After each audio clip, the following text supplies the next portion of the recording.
Hey guys, and welcome to RoboCAD. This is the first video on PLC programming series. In this video, we will answer the most basic but important questions. For example, what is a PLC, how does it works, and where is it used in industry? So let's get started. Let's start with what is a PLC. A PLC or Programmable Logic Controller is a special purpose industrial computer. It's designed to automate machines by processing logic based on input and output signals. A standard PLC includes four basic components.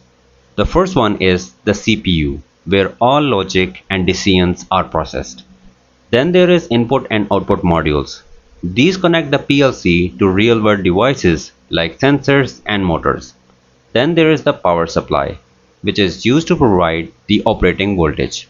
And finally, we have the programming device, which is usually a laptop or HMI, which is used to write and upload the control logic.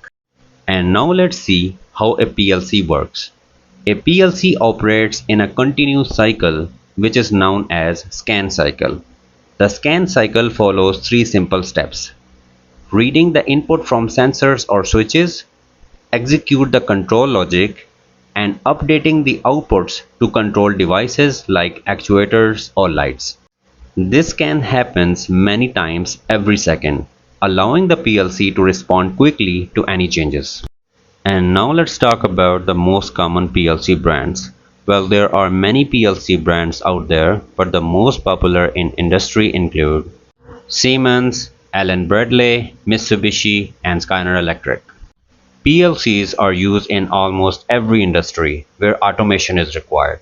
Some real-world applications include manufacturing lines for automated assembly, packaging systems with sensors and conveyors, HVAC control in buildings, water treatment plants, and pump stations.